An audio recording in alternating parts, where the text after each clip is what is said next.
So if you have anybody else that should hear this information after we're done, you can feel free to share the recording with them. I'll share the PDF of the slides as well. And so thank you for joining me today. I'm so glad you are here. I thought it would be a great opportunity to talk to all of our birthing center partners about Count the Kicks and see how you are implementing it, if you're implementing it, what questions you have, and share more about Count the Kicks and Healthy Birthday and kind of best practices around fetal movement monitoring. So I am Megan Ockett. I will not be sharing my screen today, or I will not be sharing my video today, but this is what I look like. And I'm the Associate Director of Programs with Healthy Birthday, Inc. My contact information is there. I love hearing from people in the community and getting feedback. And so feel free to jot it down, shoot me an email if you have additional questions or thoughts after this, or give me a call. I'm always here. So my background is, I have originally worked in, I worked for the state of Iowa in public health doing tobacco control and prevention for almost 5 years. And then before that, I worked for another nonprofit doing tobacco control and prevention for about 6-7 years.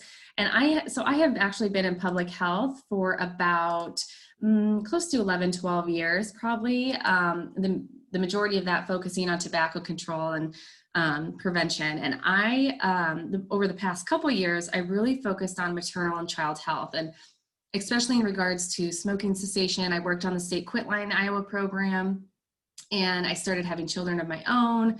And I really just started to really be interested in maternal and child health. And then a position opened up at Healthy Birthday, and I missed kind of the nonprofit world and community world versus, state government, which has highs and lows and things like that. And so I wanted to come back and do more of that community outreach, sort of like this, like these presentations. I'm very, very passionate about systems change.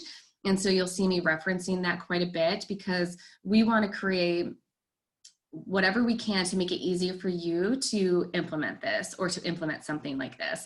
And so that's what I'm passionate about. And so with that, I will have a quick little poll and question, if you will. So a couple more of you joined. Thank you so much for joining. As you join, I try to allow you to talk. You can unmute and mute yourself, or you can just use the chat box. But if you wouldn't mind taking a moment and just in the chat put, share with everybody the role at your health system. Are you the nurse floor manager? Do you work in a clinic setting? I would just love to know kind of where you're at within your healthcare system. And then I also have a poll I'm going to launch right now. So I'm also wondering, where are you located in terms of rural or urban? So a couple of you rural and then urban. Awesome, awesome. So good. And then let's see the chat. So Katie is the CNO. You do utilize Count the Kicks. This is informational for me. Kim is the Director of Women and Children's Services, inpatient. Amy is OB/RN and coordinator. Awesome. Thanks so much for being here. That's super helpful for me as we talk, so I have an idea of your role within your healthcare system. And so I will show you. 2 of you are in rural areas, and 1 is in urban. So that is awesome. And then I have one more quick question. Give me a minute. Okay. One of you just mentioned this, but I was just wondering, have you heard about Count the Kicks before? And I know one of you for sure has. So all 3 of you have. So that's awesome. So maybe this will be a refresher for you, or maybe you'll learn something new, or you just kind of need to know how to kind of integrate this into your current setting. And so with that, I want to share a quick video with you. I like this video. We were featured on Good Morning America with Baby Save Ruby. And I think this video does a really good job of, 1, explaining quickly about Count the Kicks, and 2, really showing you how that mom-to-mom interaction and the role of the provider and health system plays in Count the Kicks and fetal movement monitoring, and how listening to patients and patients speaking up. So I'm going to play this video. This was in 2017.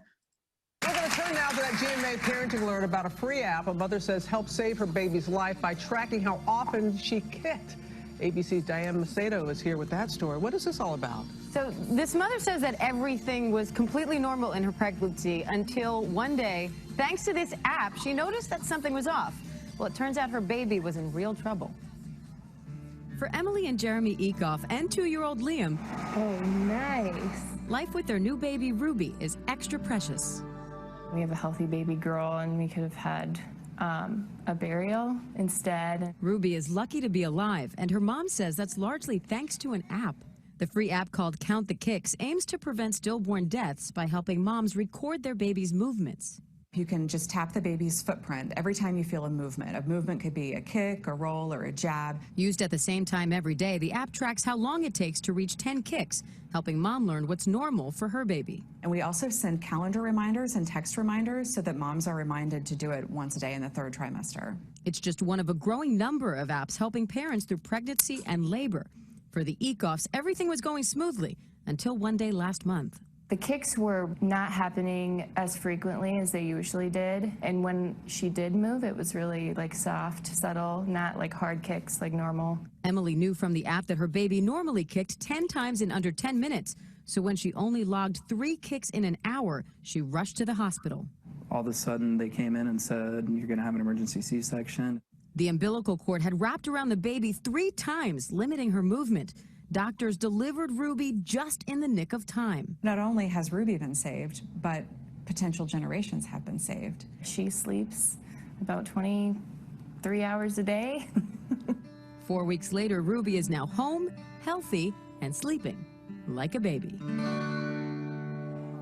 Doesn't get much cuter than that. Now, the app was made in Iowa, which is where that family is from, but the creators say it's now spreading nationwide, thanks in part to Ruby. Since the news of her birth, the app has gained more than 5,000 new subscribers. So, Robin, the app saved Ruby, and by raising awareness, she may end up saving many more. We're going to turn now to that There we go. So I just really like that video. And if you're just joining us, welcome. This is being recorded, and I will send out the recording to everybody that registered. We had over 20 people register. So that's awesome that you all want this information. If you just are joining us, go ahead in the chat box and just let me know what your role is in the healthcare system that you work for.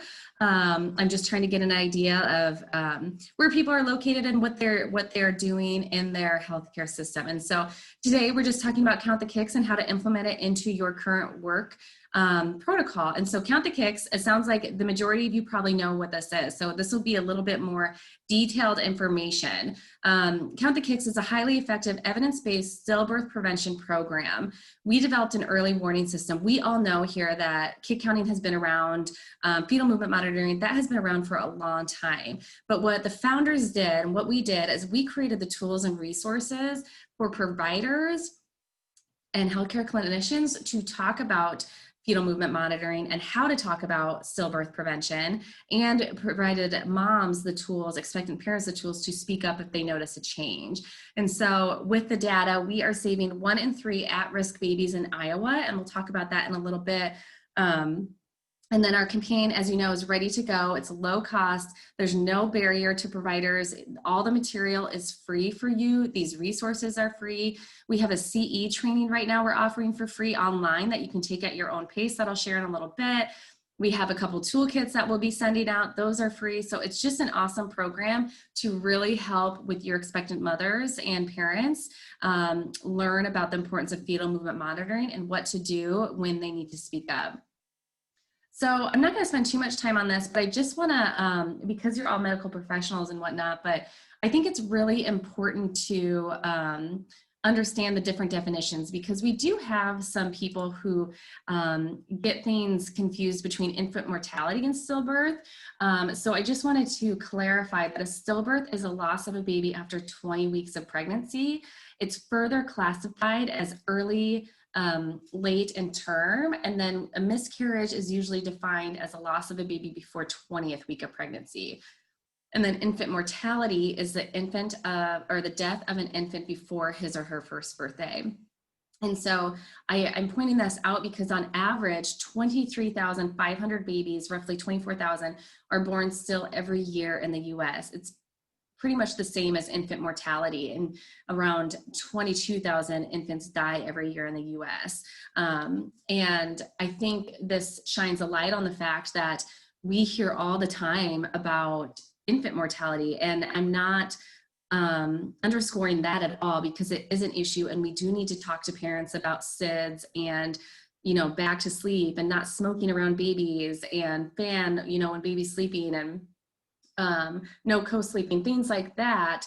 But if you look at it, stillbirth is just slightly a little bit higher than infant mortality, yet nobody talks about it. It's very taboo. And that's because it is. It's very sad. It's dark. I'm sure some of you may have already had experience with some of your parents who have gone through something like this. And so what we want to do is we want to give providers and you all the tools of how to talk about stillbirth in a way that is not alarming to parents. And we want a way for moms to connect the dots. Why are they counting movement? I know that my provider, when I was pregnant, rarely talked to me about fetal movement. I think it was around 20 weeks when my nurse was like, oh, have you felt baby move yet? I knew I should be feeling baby move, but I never really connected the dots. And had somebody really said, this might be a way to know how, you know, it's a health check for babies, because active babies are healthy babies and it could help prevent stillbirths, that would have put a light bulb in my head to kind of pay more attention to it. And so some of the causes of stillbirth, I'm sure you all know this. This is a research article that I found, a study. So the likely causes of contributors: pregnancy and labor complications, problems with the placenta, birth defects, infection, problems with the umbilical cord, like Ruby, you heard, with the wrapped around her neck 3 times, and then medical complications in mother. Again, this is just another slide showing that roughly 24,000 babies are born still every year. That's 1 baby every 22 minutes. And so if you're not familiar of Count the Kicks and kind of the background of it and how it got started, I'm just going to spend a couple moments giving you a little bit of history. So in the early 2000s, the 5 women that you see on the screen, they all endured the heartache of losing a daughter to stillbirth or infant death.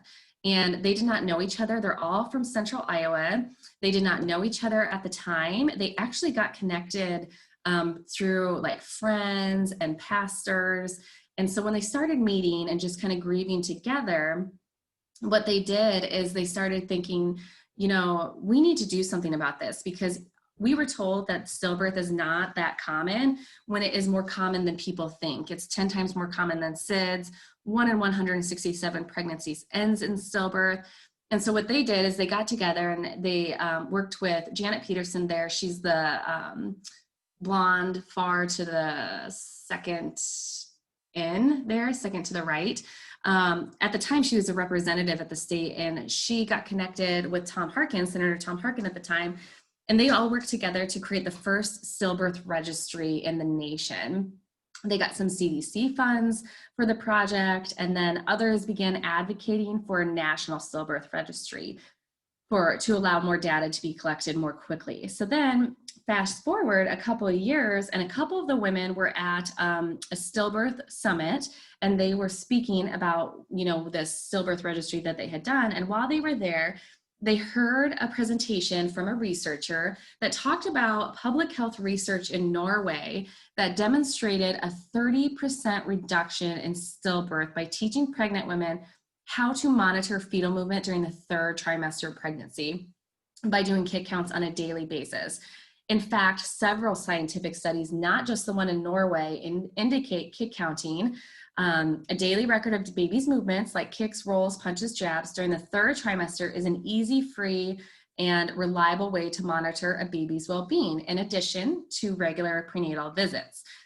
And so the women came back and they said, this is it. This is what we want to do. We want to create this stillbirth prevention campaign right here in Iowa. Great things happen in Iowa, so let's do this. So they had a little bit of support from Iowa Department of Public Health in terms of funding, and support from a local marketing company, and they created the Count the Kicks campaign. What you know today of the yellow, the bright and colorful, it's mom-centered, it's empowering. So that was in 2008. And then they realized just from sending out all this information with the funds from IDPH to as many birthing hospitals, OBs, midwives, doulas that they could, they wanted to become a nonprofit so they could apply for grants. And so in 2009, Healthy Birthday was created. In 2013, a web-based Count the Kicks app was created. And then it really wasn't until 2015 when the free Count the Kicks mobile app, which you're probably most familiar with, was created. And just in 2017, our first executive director, Emily Price, who you saw in that quick video, she was hired. And prior to that, she was on the board and a journalist at KCCI who actually covered Count the Kicks a couple years prior to this. So she's been involved for a while too. And so a lot has happened in a short amount of time, and we actually have grown since Emily has been hired. We have grown from like a part-time staff to now we are a staff of 4 full-time and 1 part-time staff. And that's just because our work is growing, people are getting the message, people are wanting to have these presentations and to truly implement this. And then in 2018, stillbirth data is about a year and a half behind. And in 2018, our numbers were the lowest Iowa has ever seen. And so from 2008 to 2018, in the 10 years since Healthy Birthday or Count the Kicks had been implemented, there has been a 32% reduction in stillbirth in Iowa, which is just, it's awesome. And it's in line with that Norway study. So the research and data is there. So now we want to keep that momentum going. So really briefly talking about the data, we said 23,500 babies are born still in the US every year. That's 1 in 167 pregnancies ends in stillbirth. For African-American moms, it's even worse. It's 1 in 94. African-American women are 2 times more likely to experience a stillbirth over white women. Hispanic moms, it's 1 in 191, and white moms, it's 1 in 204. So this is national data taken from the CDC. The Iowa stillbirth data, you can see the blue bar is, or the teal bar is the Iowa rate. It's about 3.9 fetal deaths per 1,000. Again, that's lowest Iowa stillbirth rate on record. A lot of times with trends and things like that, we like to look at 3 to 5 year averages, but I did want to point out, because years to years they can change if there's like a large syphilis outbreak or things like that. But that is important to note that it did drop significantly. However, Iowa families still lose an average of 174 babies to stillbirth every year. And again, the racial disparities are just unacceptable. We still lose 1 baby for every 109 pregnant Black women, while for white women, it's 1 per 250. And this data comes from IDPH. So maybe you're wondering, why are there such large disparities for stillbirth? And so this is what research has pointed to as some of the following causes that this might be. I don't think any of this will be a surprise to any of you, but I wanted to make sure to share it just in case you weren't aware of any of this. So epigenetics, physiological variations that are caused by external or environmental factors, literally DNA changes. Some of those environmental factors researchers point to are things like systemic racism and toxic stress. Basically, being treated unequally or unfairly, basically being a Black woman in a systemically unjust society has led to true and pervasive health issues. Some of those are also predispositions to certain conditions like gestational diabetes. And then experts say Black women are less likely than other races to receive early treatment for those conditions. Access to healthcare, socioeconomic barriers. The one thing I really want to point out is that research shows education is not a determining factor. A college-educated Black woman is still more likely to lose her baby than a high school educated white woman. So what are we doing to help reduce disparities in stillbirth? We're always looking for funding opportunities to focus on racial disparities. We, a couple of years ago, we did a focus group with African-American women to kind of help plan and prioritize outreach efforts for the next couple of years. And what we found out was really great. We found out that African-American women were, one, shocked that they were at such a high rate of stillbirth and had no idea. They did not want people to sugarcoat it. They wanted us to, shout it from the rooftops, like let them know and let them know what they can do about it. And so we created a faith-based toolkit, because what we also found out is that they get their, they were getting their information from a variety of different sources, from their pastors, from their grandmas, from their moms, from their hairstylists.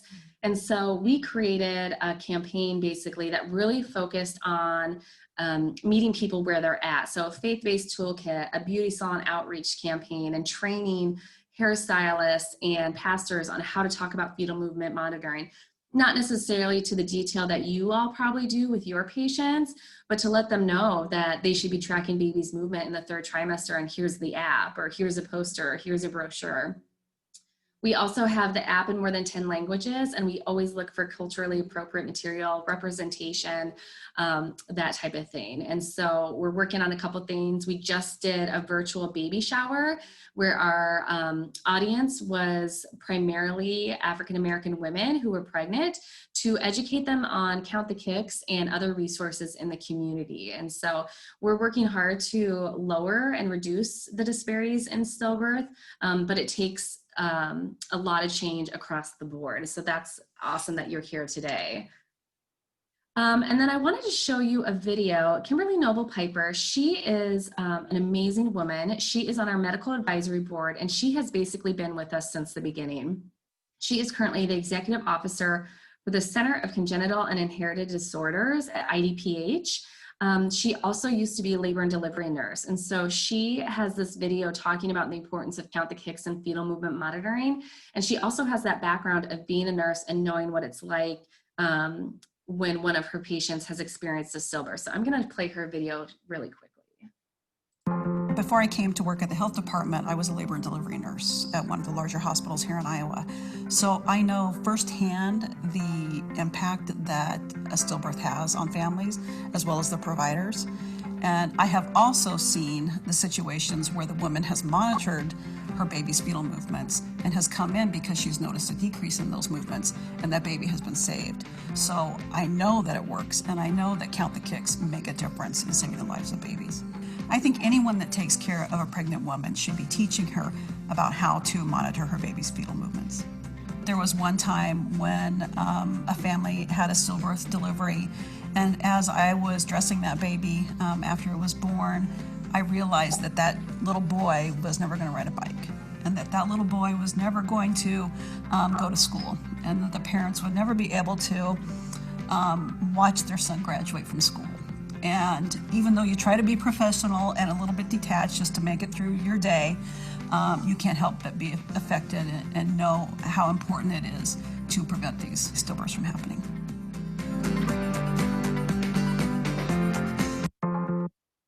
So her video is short, but I feel like very moving and impactful, having that connection. And one of the things that she said here is a long quote from her, but I bolded the highest highlight, where research shows that babies can be saved if expectant parents are educated about tracking their baby's movements and immediately reporting any changes in the baby's movement pattern to their healthcare provider.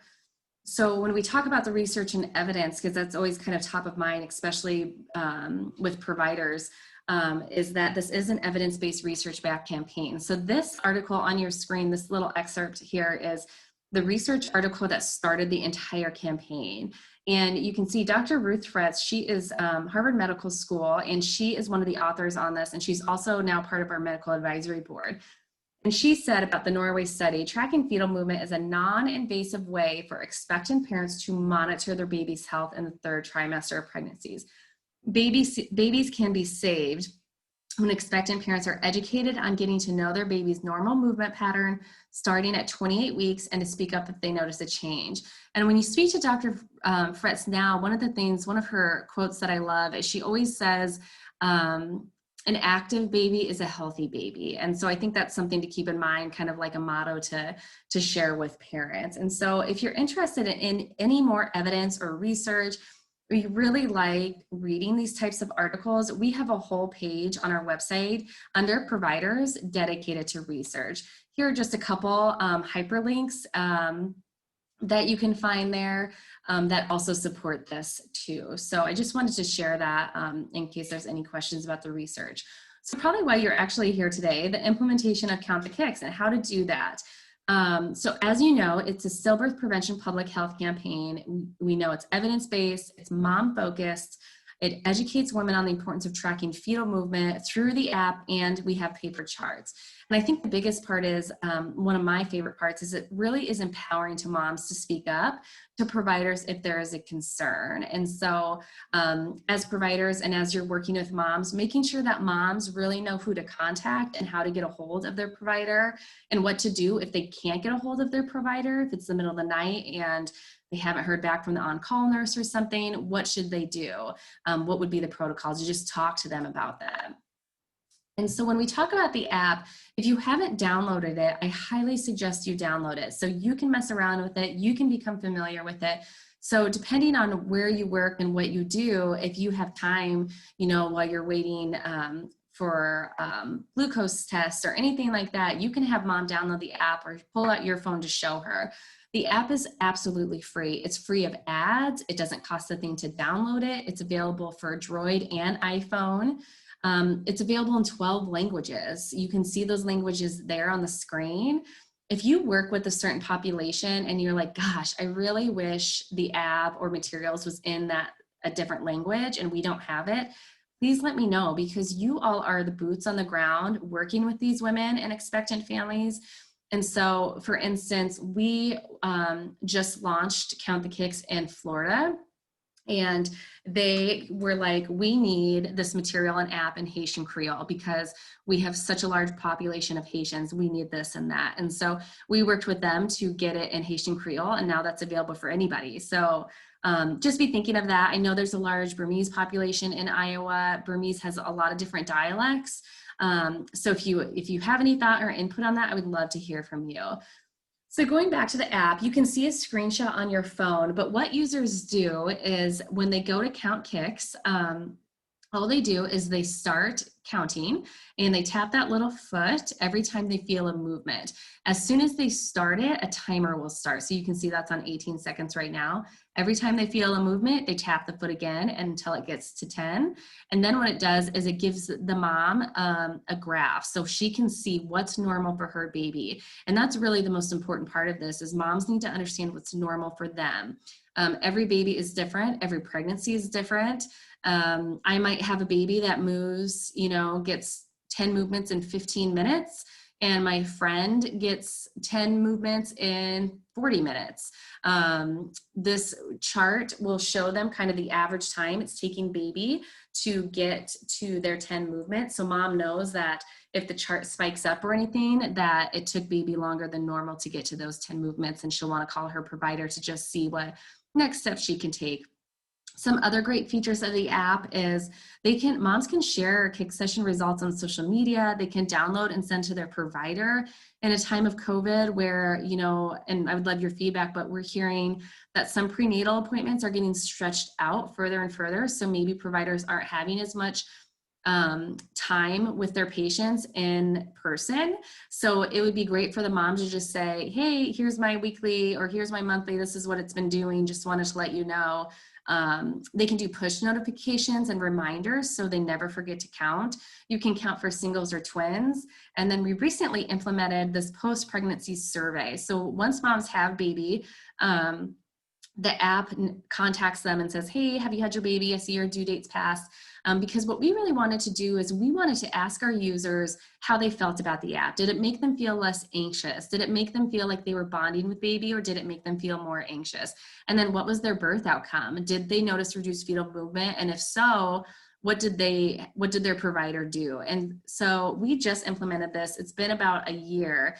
And we have had thousands of responses. And so every quarter we kind of review them. And overwhelmingly, I can tell you that these women that use this feel less anxious and more bonded with baby. We're also finishing up a research project right now with Des Moines University and the Harkin Institute, a first of its kind research study really trying to hypothesize of the use of an app and positive birth outcomes. So look for that information later on, probably later this fall, that will share those results. But from what I can see, it does sound very promising. So again, if you haven't downloaded it, I hope you're like frantically downloading it right now so you can go through it as we're talking about it. But all you do is you create an account and you set up a pregnancy profile. Even though if you're not pregnant, that's fine. I still want you to download it so you can become familiar with it and you can go through all the different features so you know what to talk to your expectant parents, especially if you also do things like outreach, education, like childbirth classes. This would be great to pull out and include, and we have a lot of resources and lesson plans that you can use. So definitely fill it out. I have like 20 pregnancies in there and I only have 3 children, so you can mess around with it. So how do you use it? Again, count for singles or twins. Mom sees what's normal. Be sure and share with the patient to contact you, their provider, if they notice a change. So what is a change when we talk about that?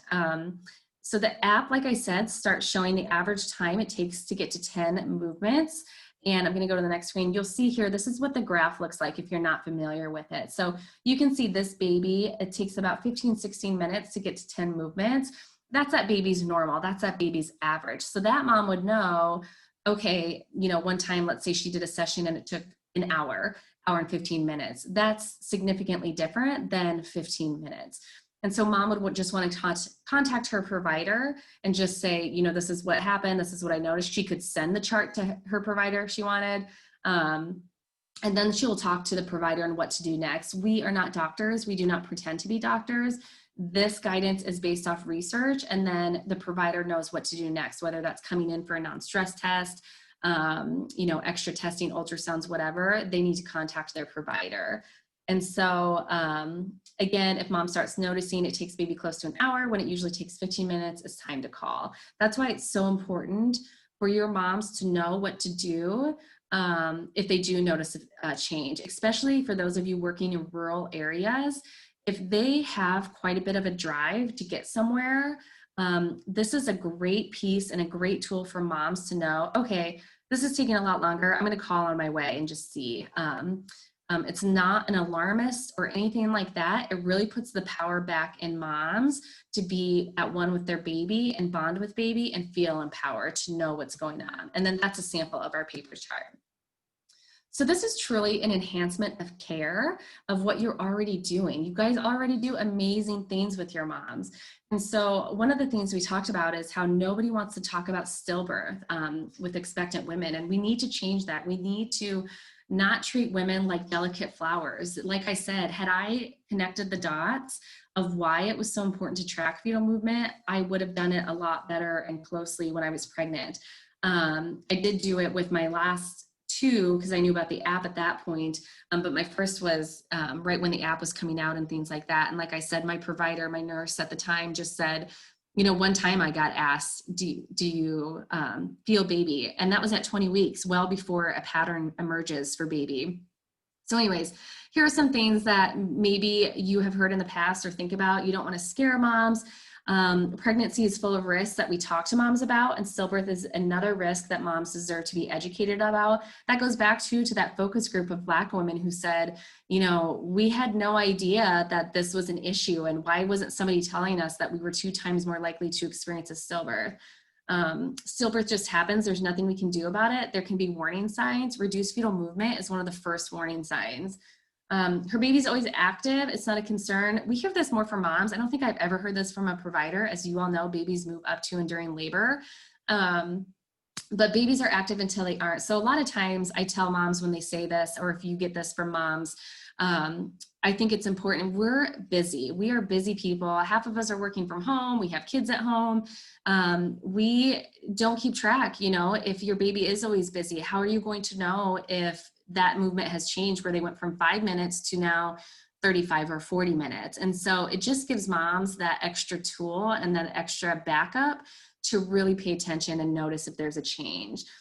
She's almost at her due date. The risk of stillbirth actually increases as a mom approaches or exceeds her due date.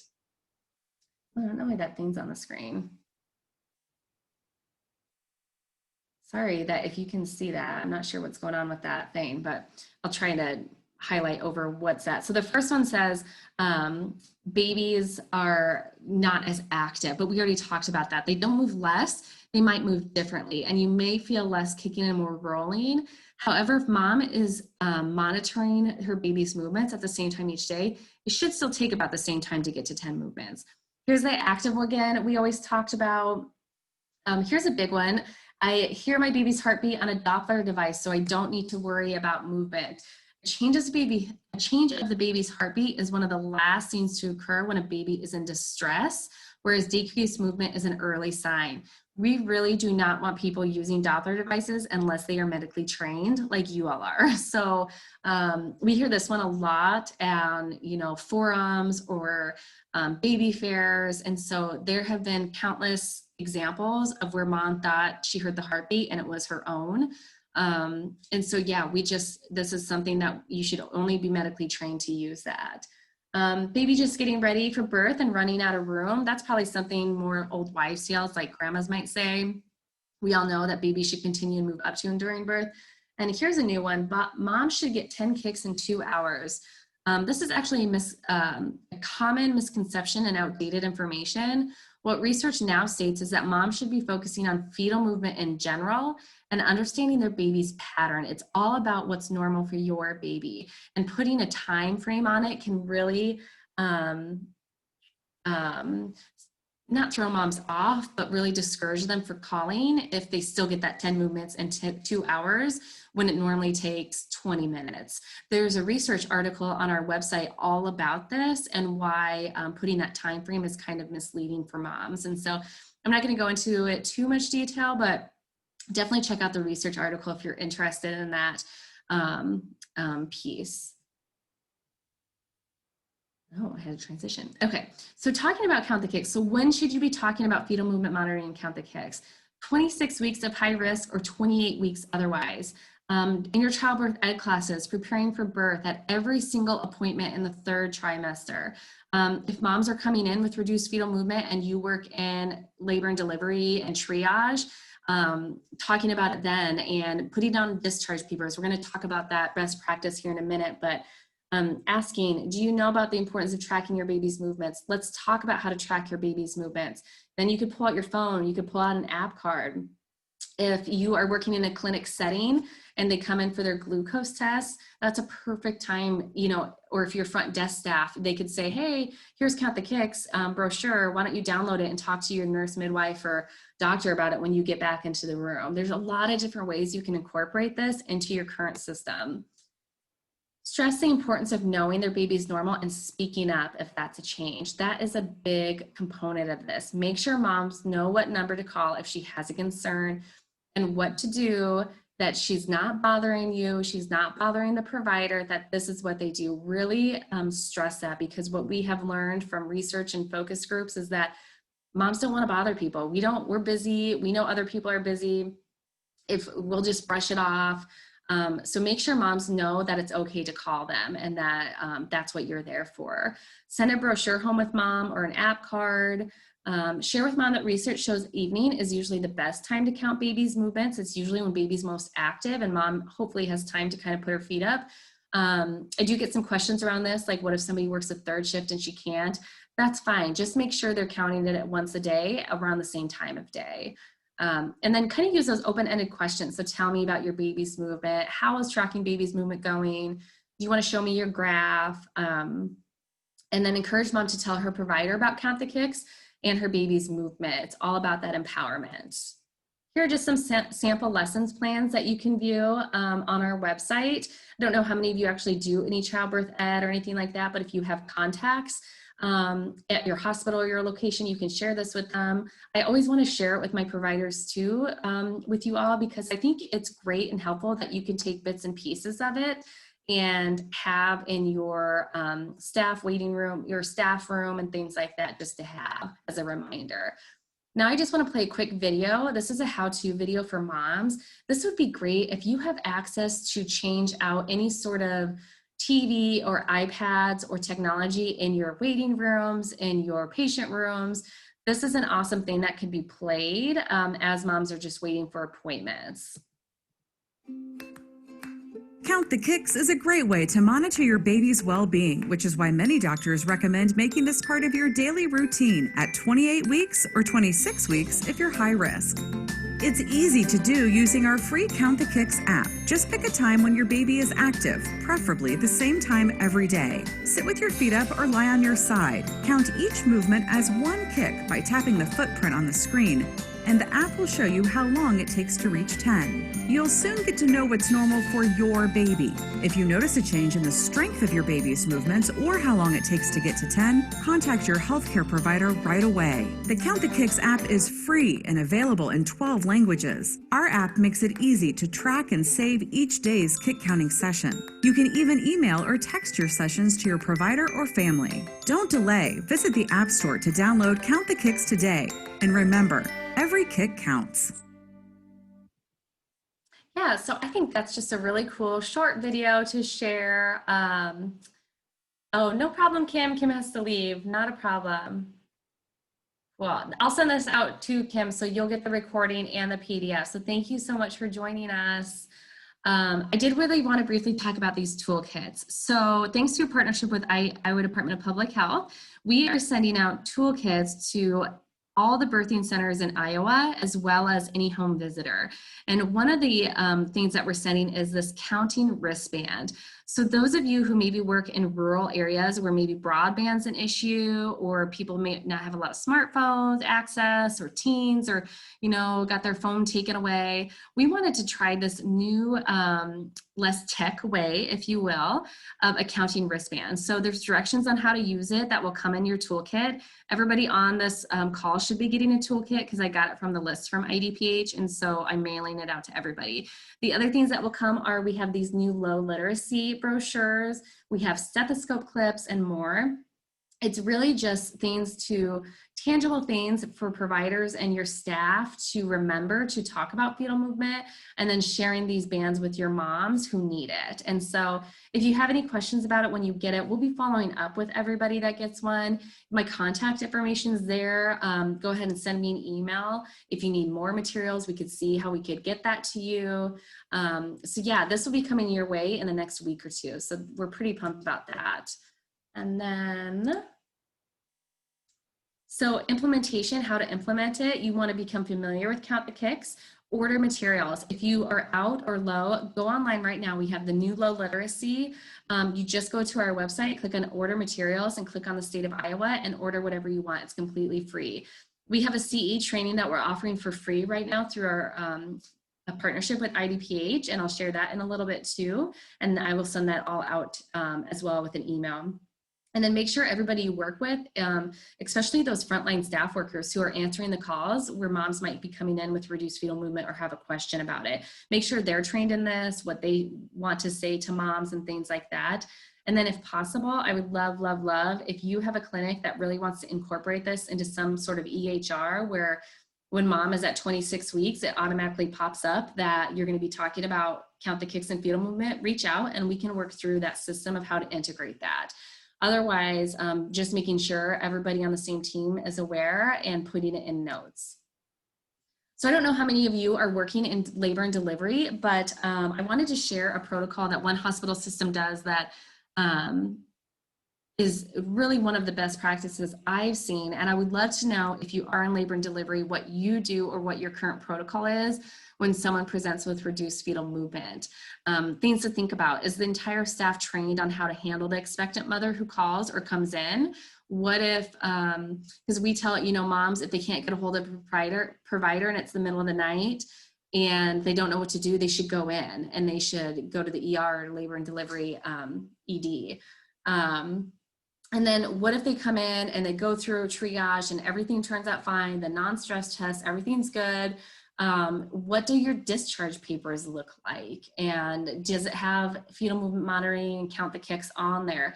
Do you hand Count the Kicks materials out to your moms when they come in and they're discharged? Things like that, I would love feedback on, and really that's how you integrate it into your labor and delivery. You want on your discharge instructions, on warning signs of pregnancy, as well as earlier false labor, One clinic or one doctor's Mercy that I know here in Des Moines, their discharge instructions have a template for kick counts and instructs the patient how to do that. And then they also give them the Count the Kicks material and review the information before letting mom be discharged. So that's a great example of how they are incorporating that into their current system.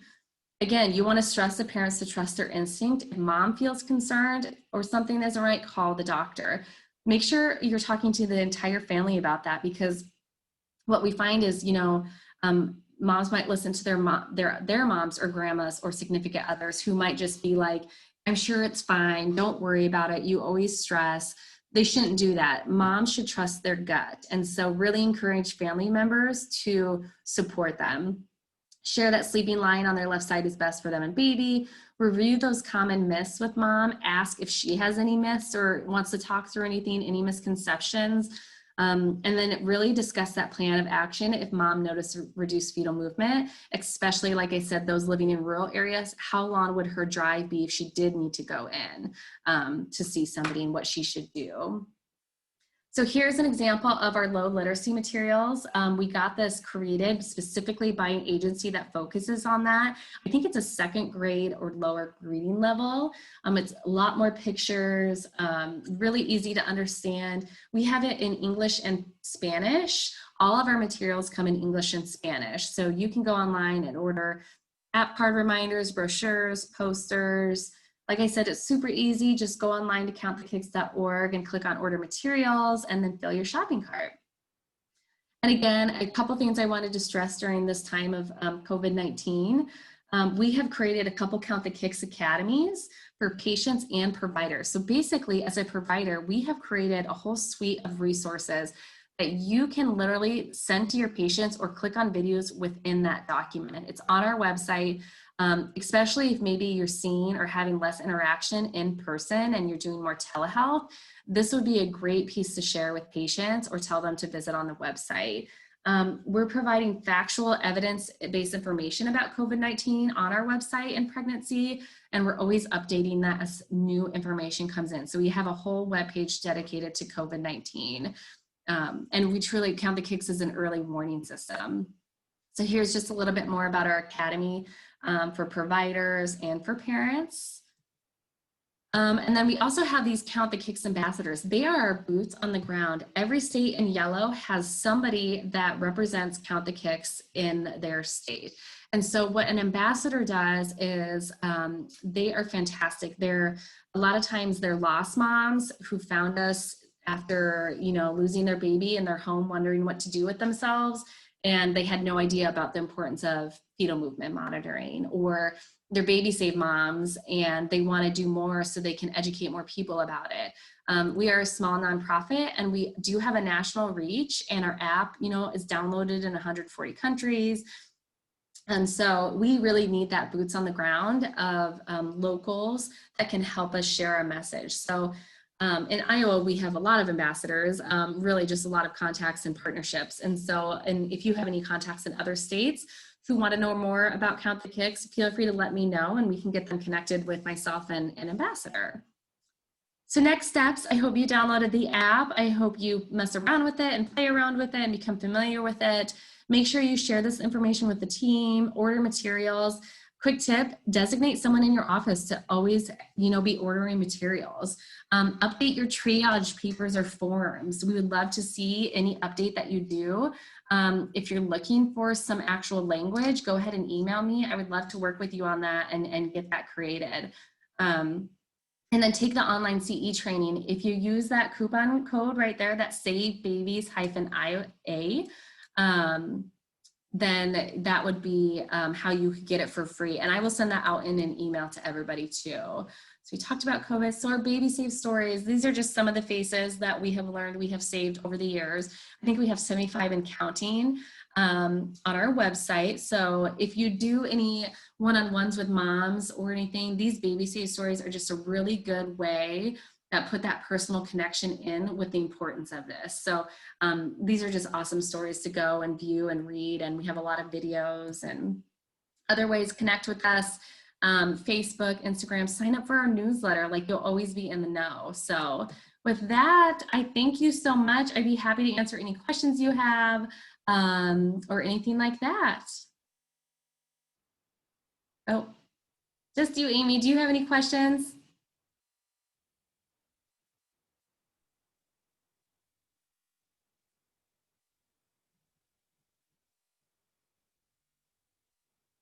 If not, you can feel free to leave. Oh, there you are. Hi.